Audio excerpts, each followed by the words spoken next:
जय हिंद एस्पिरेंट्स, मैं रूबी ठाकुर स्वागत करती हूं आप सबका एसएसबी क्रैक एग्जाम चैनल पर। तो आज मैं आपसे बात करने आई हूं एक और नए टॉपिक पर और फिर एक बार G20 चर्चा में आया है। जैसे कि हम सब जानते हैं कि जो G20 की प्रेसिडेंटशिप है वो अभी तक इंडिया के पास है, लेकिन इसी मंथ के एंड में नवंबर में ये खत्म होने वाली है एंड उसके बाद जाएगी टू द ब्राजील। इसी बीच जो इंडिया हमारा एक पहला ऐसा देश बना है कि जो भी हमारे फैसले लिए गए थे, दिल्ली डिक्लेरेशन के बारे में हम जानते हैं, उसी चीज को जानने के लिए कि किस तरह से हमारा जो नॉर्मली सारे डिसीजंस लिए गए थे उनको कैसे अप्लाई किया गया है। इंडिया ऑर्गेनाइज कर रहा है एक virtual summit.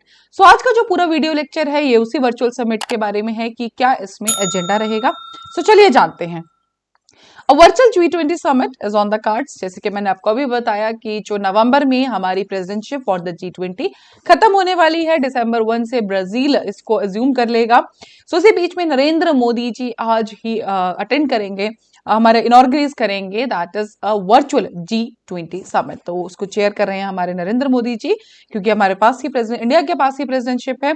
To discuss the implementation of a Delhi declaration, basically जितनी भी हमारी G20 के अंदर मीटिंग्स हुई थी उनका जो एक फाइनल हमने कंपाइल किया था उसी का ही नाम है, that is the Delhi declaration, जो कि सितंबर में हमने एक्सेप्ट की थी।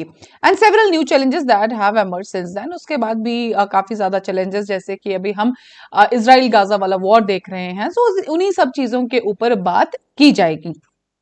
And this is rare and exceptional, क्योंकि पहली बार इस तरह की कोई मीटिंग कोई कंट्री कर रही है।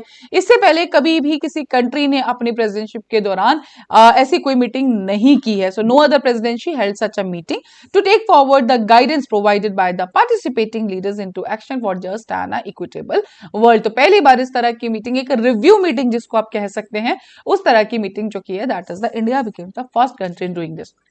सबसे पहले बात करते हैं कौन पार्टिसिपेट कर रहे हैं, कौन नहीं पार्टिसिपेट कर रहे हैं। जितनी हमारी G20 की मीटिंग्स है, मैक्सिमम हर तरह से हमें पार्टिसिपेशन दिख रही है, लेकिन वहीं चाइना की तरफ से ज़ी जिनपिंग जो हैं वो इस पर्टिकुलर मीटिंग को अटेंड नहीं करेंगे। उनकी जगह प्रीमियर ली जियांग ये रिप्रेजेंट करेंगे चाइना को। हालांकि हम सब जानते हैं इंडिया और कनाडा के बीच में जो हमारे इश्यूज चल रहे हैं, लेकिन इस बीच में जो कंफर्मेशन मिली है कि Justin Trudeau will also attend the particular virtual meeting. उसी बीच पुतिन, जो कि नॉर्मल जब मीटिंग हुई थी हमारी G20 समिट में, उस टाइम पे वो शामिल नहीं हो पाए थे, लेकिन वर्चुअल मीटिंग में वो भी इसे अटेंड करेंगे, जो अभी तक हमें न्यूज अपडेट्स मिली हैं। एंड बाइडेन को लेके कहना यह है कि अभी तक कंफर्म नहीं है, आ भी सकते हैं नहीं भी आ सकते हैं, बट चाइना ज़ी जिनपिंग जो है वो अटेंड नहीं कर रहे हैं। Justin Trudeau will be attending and the Putin वो भी वर्चुअली इस पर्टिकुलर मीटिंग को अटेंड करेंगे। अब बात करते हैं कि हमारा जो आज की मीटिंग है, जो कि वर्चुअल समिट, जो वर्चुअल मीटिंग रखी गई है, उसका एजेंडा क्या रहेगा। इस पर्टिकुलर मीटिंग का जो एजेंडा है, that is to provide impetus to implement Delhi declaration. जो जैसे मैंने आपको बताया कि जो फाइनल हमने कंपाइलेशन देखी थी, that was named as a Delhi declaration. जो भी हमने डिसीजंस लिए थे, क्या उसका जो भी इंप्लीमेंटेशन करने के लिए उसके ऊपर बात की जाएगी। जो ग्लोबल चैलेंजेस जो इस टाइम पे आ चुके हैं उनके ऊपर बात की जाएगी। सबसे बड़ी बात, इससे पहले कल ही हमारा ब्रिक्स में भी मीटिंग हुई, जो एस जयशंकर ने इंडिया की तरफ से जिसको रिप्रेजेंट किया, एंड ये जो स्टार्ट की गई थी, that launched by the south Africa की तरफ से इसको स्टार्ट किया गया था। इंडिया को रिप्रेजेंट किया था एस जयशंकर जी ने। उस पर जो बात हुई थी, मीटिंग की जो मेन थीम थी, that was related to extraordinary meeting on the humanitarian crisis in the Gaza. This is related to BRICS. लेकिन आज उसी के बाद ही एकदम से G20 का ये वर्चुअल मीटिंग की जो डिसाइड आया है। एंड इसके बीच में भी ऑफकोर्स ये जो ऑनगोइंग वॉर्स है, ग्लोबल टेंशन चल रही है, उसके ऊपर भी बात की जाएगी। Climate change and green energy, जैसे कि हम जाते हैं COP28 जो कि UAE में होने वाली है, उसके ऊपर बात की जाएगी। ग्रीन एनर्जी के लिए particularly United nation climate change conference, जो कि UAE, जैसे कि मैंने आपको अभी बताया, COP28 ट्रिपलिंग, जो एक कमिटमेंट की गई थी कि tripling the global renewable energy capacity by 2030, doubling energy efficiency by 2030, इन सब टारगेट्स के ऊपर बात की जाएगी कि हमारा अभी तक का अचीवमेंट कितना है। इस बीच में डिजिटल हेल्थ के लिए जो कमिटमेंट किया था, that was related USD 44.5 million, इस पर भी बात की जाएगी। साथ में G20 AI principles, UNESCO ethical AI principles and India's AI for all principle are underway.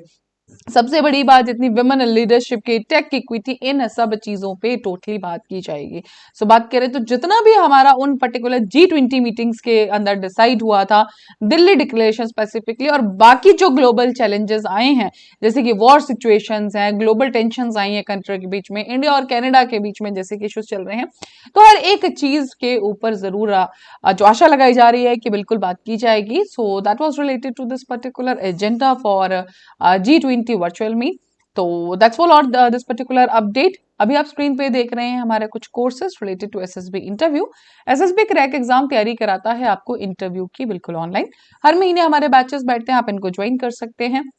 साथ ही अगर आप तैयारी कर रहे हैं डिफेंस एग्जाम्स में, एनडीए, सीडीएस, एफकेट, तो आप हमारे कोर्सेज ज्वाइन कर सकते हैं।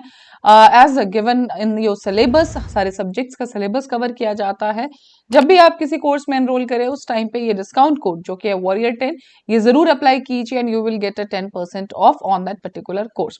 So thank you so much for seeing this particular video lecture. जय हिंद, जय भारत। अगर आप एक डिफेंस एस्पिरेंट हैं और एसएसबी इंटरव्यू, एनडीए, सीडीएस, एफकेट जैसे एग्जाम्स के लिए प्रिपेयर कर रहे हैं, तो आप एसएसबी क्रैक एग्जाम्स के कोर्स को चेक करना ना भूलें। आप हमारी लर्निंग एप्लीकेशन को गूगल प्ले स्टोर से भी डाउनलोड कर सकते हैं।